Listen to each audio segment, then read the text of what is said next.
葱花保鲜盒9块9 4个，质量咋样？测一下。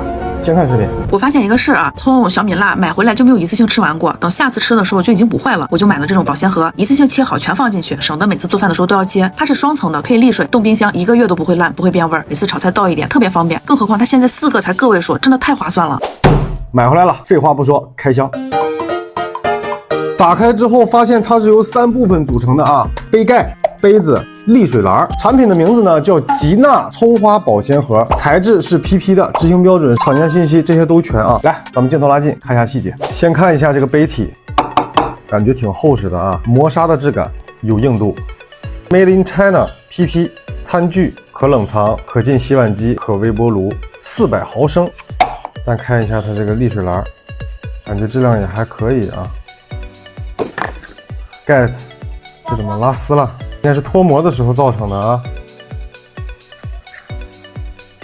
质量看着是没啥问题啊，就是品控有待加强。好了，情况就这么个情况。烧点开水，咱们先给它消一下毒啊。好，焖一会儿。这个功夫呢，咱们把这些配料切出来啊。姜呢，咱们切丝；葱呢，咱们切葱花；蒜末、小米椒呢，咱们切成小段儿。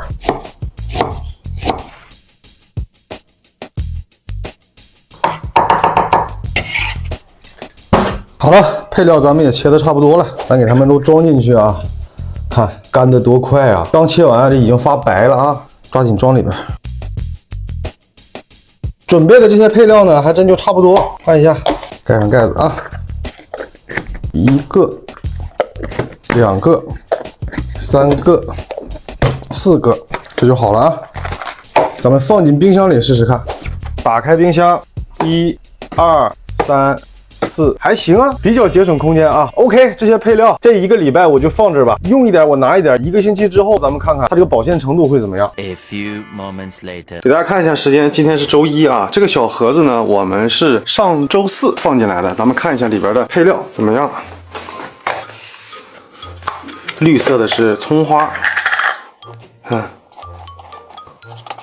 哎，里边还有水呢，看。下边的还行，上面那层有点干啊。闻起来没有什么异味。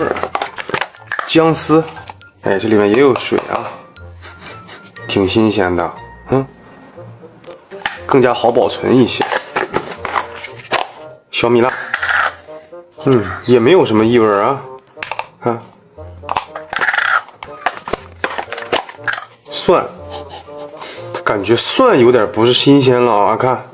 这是蒜流出来的汁水啊，就是这种黄色的，好像蒜用它来保存不是很合适啊。